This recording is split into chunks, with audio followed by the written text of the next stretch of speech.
Welcome to In the Hunt podcast. We will bring clarity to the complex game of golf. Start your path to better play today. This is Brian Bailey from Charlottesville, Virginia, and I'm joined with Mark Sweeney from Windermere, Florida. And we welcome you to the hunt.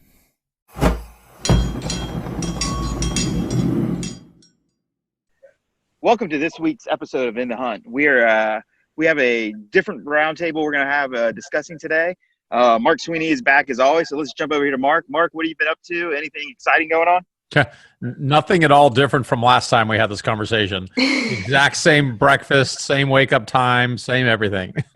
Very good. We're in Groundhog Day right now, and it's, what degree of Groundhog Day are we is really the question. But so we're excited to bring in two new guests, two lady professional golfers, both on tour. Better than being good golfers, they're even better people. I've gotten to know them over the years. Lauren Coughlin was a player at University of Virginia, and I actually recruited her way back when. So I've known Lauren for a long time. Lauren, how are you doing? Good. How's it going? I can't complain. And then we have Maya Shetner coming in. I believe she's based out of Chapel Hill still, UNC alum, and I've helped Maya, I think, the last couple years. I'm getting old. I can't remember how many. So, Maya, how are you doing? I'm good. Glad to be here. Good. So, full disclosure, I've helped both of them, and I currently help them. So, just so people know. So, I'm a little biased. So, I'll skew most of my comments throughout the day that way. I guess a new thing we've started is adding a quote, and I think this is fitting for the fact that we have all this extra time to prepare. It's from Abraham Lincoln. Give me 6 hours to chop down a tree, and I will spend the first 4 sharpening my axe. It's kind of where we are right now. With the season started, you guys prepared, got ready. Both played, I think, one event basically on the LPGA for Maya. LC is the nickname I give her. I'm sorry, I will butcher that all day. I'll have trouble saying Lauren. Lauren was on the Symetra Tour. You had one event, and that kind of everything stopped.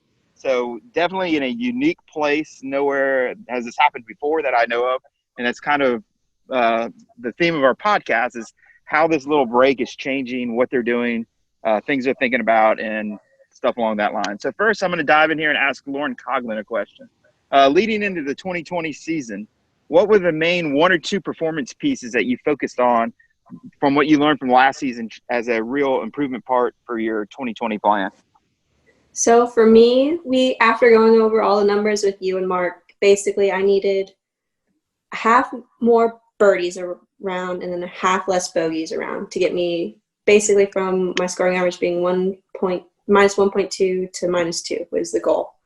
And for me, it's a lot of that is conversions from about 6 feet to 15 feet.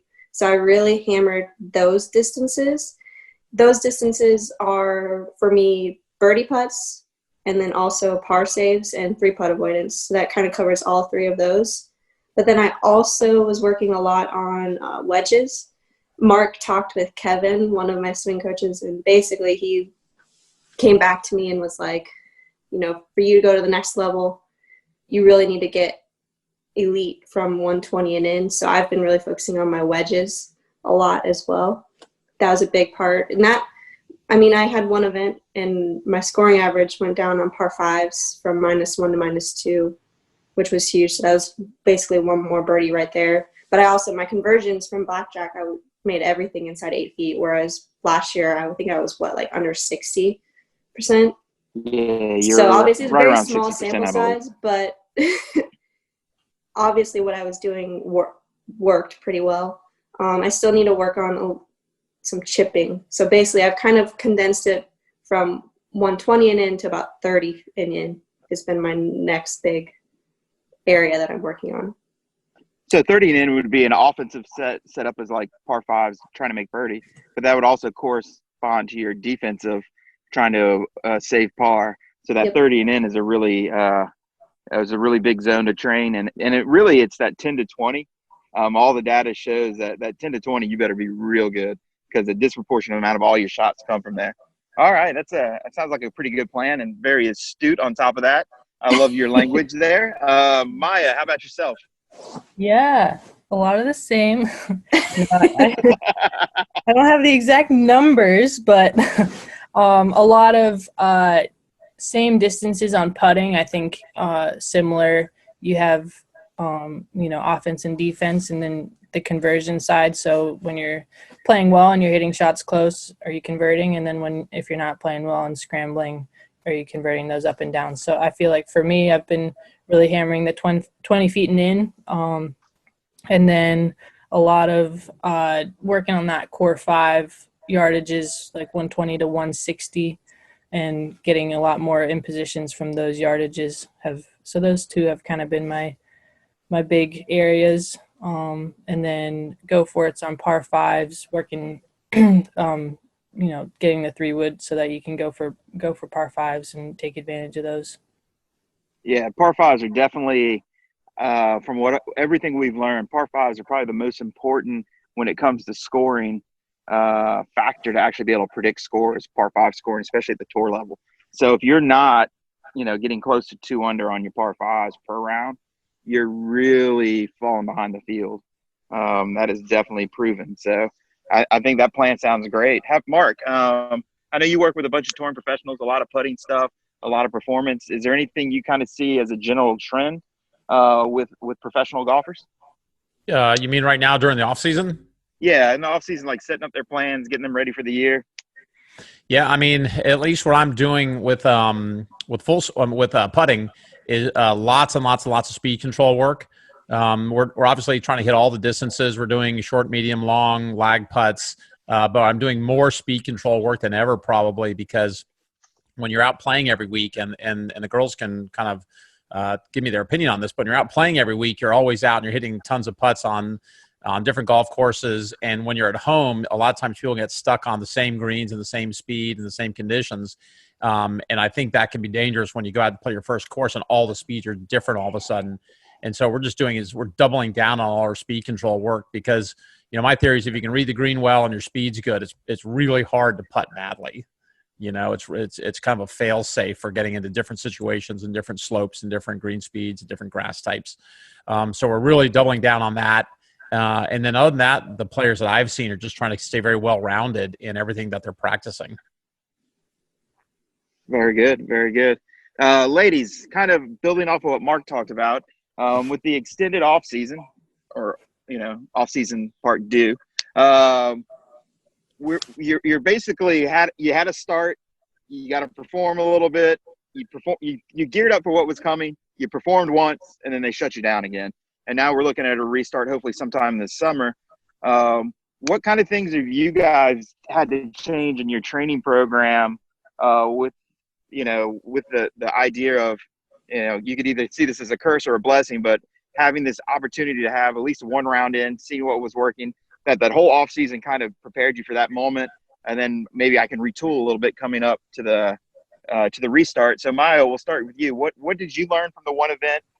From your off-season training, getting you ready, and then kind of where have you maybe adjusted a little bit to get ready for when we kick off again here in a couple weeks, hopefully? Yeah, it actually came really perfect timing because I just switched swing coaches. So I'm now working with Joe Hallett. So I was actually with him.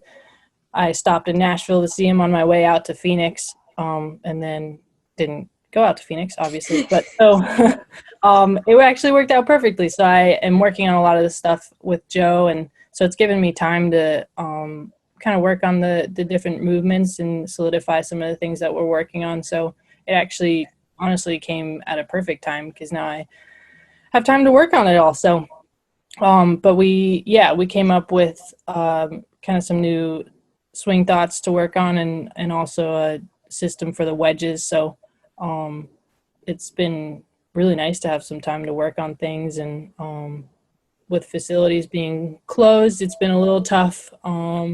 Just been trying to find places to hit balls, and you go to the range and go pick your own golf balls and hit them and go pick them and hit them again.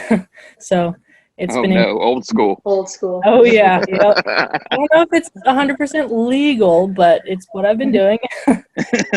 Yeah. And she is not in North Carolina. She is currently in Florida. Then I don't want to get you in trouble. Right. No. We're just doesn't matter where I am. Just nobody turn me in, please. No. That's right. There's nobody out there to catch you. Yeah, well, that's right. Yeah. And the police aren't going to show up either way, so actually it's a win-win. Yeah, they won't touch me, you know. That's right. All right, Lauren, how about yourself? What kind of things have you noticed, and how have you changed your preparation in your second off season here? I'm working out a lot harder again, as much as I can. Gyms are I'm in Houston, and so gyms are closed. I've been fortunate my golf courses are still open. I mean, the clubhouses are closed and you can't go inside, but they still have staff working, and so the cups are out and pins are out on the golf course, so I can still go play and everything, which is nice. Fortunate on that end. But I mean, I've just been kind of trying to stay in good shape physically, but then I've also keeping up with the same things that I was kind of doing towards the off season, in my off season. The putting, hammering putting, big time for me. I'm trying to focus a little bit more on the wedges. Like I said, 30 yards and in, more. It's kind of a common thread for me. Like the closer I get in, the more anxious I get, the more stiff I get, even with like chipping and stuff. So trying to work on my technique in that way so I can kind of stay a little bit more free. Because if I can stay free, I can do it pretty well. So that's kind of been the main thing. Just kind of not trying to lose anything that I gained in the off season. Yeah. So I'm still working on ball striking and stuff. I'm more just working on shaping shots. So controlling ball flight, controlling trajectories, controlling cut, draw, straight, that type of stuff is more what I really was working on in the off season as well. Nice. And then, it's amazing too, the psychology, how the closer you get to the hole, how more important things feel. That is definitely a golf centric ideal. Mark, how about yourself? Anything that you would recommend to give players at home that are listening to this, maybe a step up as they're trying to transition so they don't fall behind? I know tour-wise it's going to be really, really interesting when these all kick off again, watching all these players that started step back again and go again. Whose preparation has got them ready to compete, and then who are going to take a couple weeks to knock the rust off before they start playing well again. Well, yeah, it's a different off season, if you will, because usually, in the winter, November, December, a lot of players just don't want to play, right? A lot of it's a rest season more than an off training season. And we see a lot of players come back very, very rusty at the end of Christmas break. And this is different. You've already had your rest, too long of a rest. And so you really have a chance to go out and spend a month or two developing new skills. And I don't think that happens that often, frankly, if you're playing a full schedule, especially. And I think it's going to really shine a light on the players who practice correctly, I think, can get big performance gains. And the ones who don't, they might come back really rusty. So it really might separate the good performers, the good practice designers from everybody else. And I think this is the only time in history, really, we're going to be able to have this, hopefully, have the situation where you can really see how people come back from an extended break where they're developing skills versus just playing like mad for 9 months or 10 months and then resting for a month or two and then starting it all over again. Nice. So again, full disclosure, this is kind of funny. Jan Mann, who was at the University of Virginia, she hired me as an assistant. And then she went to North Carolina and she actually coached Maya. Her replacement was Kim Llewellyn. She kept me on as an assistant. I don't know if she looks back at that, thought that was a good choice. But, I was there for about 11 years with Kim. She was there with Lauren Coughlin. So kind of to lighten things up a little bit, we'll start with LC. Looking back at your college career, and we're going to call out Kim and Jan right now. Mm-hmm. So I'll throw out a funny story too if you need cover. Give me your funniest story or two of Kim Llewellyn for me.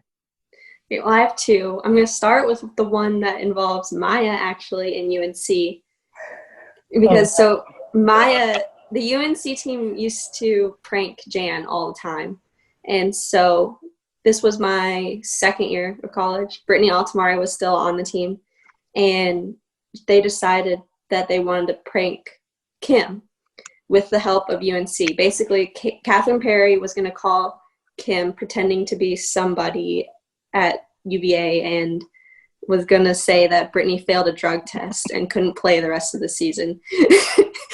and then that Brittany was going to call Jan and do the same thing, but for KP, I think, that KP had failed a drug test. and she couldn't play the rest of the season. Well, I think Leah was the assistant at UNC, and so she was in on it. So she like knew to keep like Jan, like she knew it wasn't real. Brian had no idea. So Kim gets this phone call, and she's like calling all of the higher ups at UVA, like trying to figure out like what is going on, how this could happen, and this and that. And oh my God, she did not find it funny at all. That's amazing. I feel like UVA and UNC, we hung out quite a bit. Yeah, we did. The 4 years we were there, which was a lot of fun. Yeah, we play a lot of the same tournaments, and so we pretty much always see each other, and we get paired together a lot. So yeah. And today is April 1st, so that's why I'm kind of coming back with the funny stories. All right, Elsie, give me your second one. And then the other one was this one involves Brian as well. This one, it was my third year. It was before the season had really started, or like middle of the season. It was in the fall, and I'm hitting bunker shots out on the golf course with Kim, and she's kind of over on the green, probably about 35 yards away from me. I hit one. I didn't hit it very good, so she's throwing a golf ball back at me, but I didn't see that she had thrown the golf ball. I'm not wearing a hat. All of a sudden, I look up. Literally, it hits me square right on the forehead, like from 35 yards away. I immediately have this huge goose egg on my head, like right in the middle of my forehead. And Coach is freaking out. She doesn't handle these things very well. And so I'm gonna go ahead, sorry. So LC actually had the video or the picture of it, and I'll put that on the podcast here. Yeah, you should, because it's hilarious. And so we immediately end the practice session after this. And the day before this, Coach had a like a meeting with like the trainers about like going through concussion protocol and stuff. And she was like, oh, that's never going to happen. Like, there's no reason we're ever going to need that. So she's taking me to go make sure I don't have a concussion. And she's putting me in the car. We're putting my stuff away. And Brian comes around the corner because she had texted Brian. Brian, just, as soon as he sees me, just busts out laughing. No concern whatsoever. Sounds all right. He immediately starts calling me a unicorn. Well, we all know with head injuries, if it swells out, you're pretty safe. If the swelling, if there's no swelling, or there's the danger part. So, just from my vast knowledge of watching medical shows on television, I knew you were fine. And then I had to go take a test for like one of my hardest classes that semester, like an hour later. You look no good, concussion. No concussion. All right, Maya, let's flip over to you. What about a Jan Man story? Jan Man. Yeah, we had good times. So Jan hates birthdays? No, Jan hates her own birthday.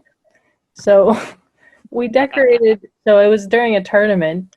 You know this, Brian. She hates her birthday. And so we decorated, his coaches get a cart at tournaments, so we decorated her cart. And with all like balloons and happy birthday, and she refused to drive it. The assistant coach was driving around her happy birthday cart all day getting congratulations for her birthday, but it was Jan Man's birthday. So they're both really, really great coaches, and they're good friends of mine, so I'm sure they won't mind. And then all my funny stories I'll bring back at another time when we interview them, but I got 11 years with Kim and 2 years with working with Jan, but now knowing Jan for, now that she's at Carolina, I'm always in contact with her. So I got some really fun ones. I'll have to get clarifications on which ones I can release. I do have one more. Okay, one more quick one. So Gigi, Brian, I can't remember if you were watermelon? Still. Yeah, no, not the watermelon one. When she passed out after doing the 3 stairs. Yes. No. So this was in U-Haul at UVA, which is now been bulldozed because it had asbestos in it. But we would have to run stairs. U-Haul was the old basketball gym at UVA, like the basketball arena at UVA, and so you'd have to run for cardio after workouts. Sometimes we'd have to go run stairs up and down them. They're very steep, and so coach just was like, "Okay, just go do 3. That's all you gotta do. Do 3 of them as fast as you can, and then we're done." So 3 is like, it's hard, but it's not that bad. And Gigi just all of a sudden she does them, and we're down and we're talking, about to leave, and she just passes out. Coach starts yelling, "I killed her! I killed her!" Yeah. Kim is not the most Gigi. calm. No. All right. So She was fine. getting- She has Gigi has exercise induced asthma, basically. So we know this now, and she was fine. we know this now. We didn't know it at the time, but we know this now. Correct. So kind of looking back at your college career, we'll stick with you, Elsie. What was probably your favorite event? Like, what was the one event every year you're like, oh, I have to make that roster spot? The Darius was always my favorite. Was it because of the concert or because of the golf course? Both. It was all of it. Very good. Both. Yeah, it was all of it. The golf course was awesome. It was always one of the nicest that we play all year in terms of condition. Like, the greens were perfect. It was really tough. Yeah. And that's Long Cove, right? Yep, Long Cove and Hilton Head. And we always got to stay in a super nice beach house. So we were on the beach, and we had a concert. And you weren't there the last couple years, but Callie's mom would come and cook for us the last 2 years. So that was always, we got great food. That was always my favorite. The one thing I learned about college trips is all about the food. All right, Maya, how about yourself? What was your favorite collegiate event? You're like, I have to make that roster spot. We had a home tournament, which was always a big deal, and sponsored by Ruth's Chris. So they had sliders and little steak sliders. So that was probably one of my favorites. Also, because you got to sleep in your own bed. But second favorite would have been, Darius was a good golf course and fun with the concert and just a good atmosphere. So, yeah, the University of South Carolina does a great job on that. Mm-hmm. All right. So, Mark, you got any funny stories you want to tell us about you? About me? Any good UVA stories? There's not a single one that I feel like telling right now, no. But there are many. All right, ladies. With all this extra time on your hands, and you're getting out and you're working out and you're doing other stuff, what's the one or two go-to things you're doing right now to keep yourself occupied? We'll start with you, Maya. What are you doing in this extra spare time you have, kind of in a home quarantine situation? Yeah, I'm reading a lot. Yeah, reading both for pleasure and for growth. You recommended the book "The Obstacle Is the Way" by Ryan Holiday, and that one's really great and very helpful right now, just because it's kind of a unique situation we're in, and you can see it as a positive or a negative, and kind of having, you decide your mindset and how you want to. You did read the book. I'm proud of you. Oh, yeah. Oh, come on. Yeah, it's a good one, actually. Really good. I might read his other ones. So, but other than that, Netflix. I've taken up knitting. That's been very nice. Oh, yeah. Nice. Nice. Yeah. You're gonna knit your own head covers? Could do. Well, luckily I get them from Stitch, and they are knitted. So if they break, I can knit my own. So what show are you binging right now on Netflix? I'm currently watching Drive to Survive, about Formula One racing. It's really interesting. It's a sport I didn't really know a lot about, but they're very talented people, and there's only 20 Formula One racers. So to make it to that level is, you have to be top of the top, and it's very competitive. So it's kind of, you get to see interviews with all the drivers, and you can, see that winning mentality and how they go about things. So that's actually been really cool. All right, I'm going to have to add that one to my list. How about you, Elsie? What are you doing to keep yourself busy? Well, I'm with my brother and sister are here too. So, because they had to come home from college. So I've been going on walks with my sister and her dog almost every day. And then I play Call of Duty is my other go-to. I play Call of Duty. And then watching shows and stuff on Netflix. I watched Tiger King last week. That was crazy. I'm trying to resist watching that. I'm doing the same thing, Maya. Everybody's like, watch it. I'm like, I'm going away from the masses. I refuse. But everyone keeps telling me. Yeah, no, you need to watch it. It's very all over the place. Hey, Mark. So tell me, other than the Lion King or whatever, what are you watching and doing? No, I watched Tiger Occupy King, of time. course. I resisted at first, but it's such a great depiction of Florida life that I just had to watch it. No. So, and now I'm binging Ozark, and then spending a lot of time actually working in front of the computer, developing some new stuff, doing a lot of webinars. So a lot of computer time right now, actually, in addition to binging. Computer work in between shows. I got you. Yeah. All right. And kind of a tradition, I don't know if I told you ladies or if you've ever heard our podcast, is if you're new to the show, I'm going to hit you with 5 rapid questions. And you just got to answer them there. It's not big time thinking behind it, but, just 5 questions that, so the audience will get to know you a little bit better. So, Lauren, we'll go ahead and start with you. You ready? 5 rapid questions. Here we go. Most calories you've ever burned using the Peloton, because I know you love that thing. I think about 350, I think. Or no, that's like 12 joules. I don't know. Yeah, I think about 350. And after riding that hard, was it worth it? Yeah, I feel good after. Okay, just checking. What is your favorite NFL coach? Bill Belichick. Why would that be? Well, he's related to my husband. So I'm technically related to him. But he loves golf, and I've gotten to meet him, and he's awesome. But he's also like the greatest coach of all time. So. And I love you just brought the husband into this, because here's our next question. This is based off your husband, John. Would he rather snuggle or go fishing? Go fishing. Okay, I figured. Just being honest. Just being honest. What is your favorite vacation? If you could pick any vacation, what would be your favorite vacation spot be? Somewhere on the beach. I love the beach. Somewhere on the beach. All right. And then the final one would be, what is your favorite accent? My favorite accent? Probably Australian or New Zealand. All right. Very good. Nice. All right, Maya. Aussies would say that those are not the same accent, Yeah. No, I know. That's why I'd be very upset with you. Both of them. That's why I said both of them. I like both of them. Kiwi. That's a weird one. All right, Maya, you ready? Well, you kind of already answered one, so I'm gonna have to get creative here in a minute. Well, I'll filter back. What movie makes you stop and watch it time after time, no matter what you're doing? When this movie comes on, you just stop. Mean Girls. Nice.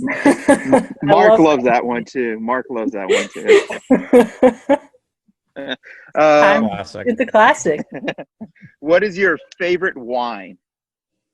Ooh, probably a Cab Sav. I mean, Josh is, your staple. You like Josh? My wife loves the Josh too. What is your favorite pump-up song before you go work out? Oh, I don't really have one. I just listen to whatever is on in the gym. Gotcha. Cat or dog? Which one's better? Dog. Thank you. Yeah. Oh my god. Because if you'd have said cat, our relationship would have been different. I would have given you all bad information from this point forward. Yep. And then I'll have to get creative for one. Go ahead, Mark. Hit her with a question. She hit my one I wanted to ask. I'm unprepared with questions. I didn't know I was on the spot for this one. Tell us a little known fun fact about yourself. Ooh, a little known fun fact. I am both an American citizen and a Swedish citizen. Dual passports, huh? Yep. Nice. So I can. Yeah. I actually didn't know that. Travel bans. I can travel the world. No worries. That's you got that going for you, as I know. Carl Spreckler would have said. You got that going for you. So we're gonna go ahead and end up our show today. I hope you guys enjoyed our talk here with Maya and LC, both professional golfers. Make sure you go follow them, find them on Instagram. I also know Maya does a podcast as well called BirdieCast. So make sure you go follow her and give her some love there. So once again, ladies, I want to thank you for joining us. Mark, thank you for being here. And we look forward to seeing you guys in the hunt in the future. Thank you. Thank you. Thank you.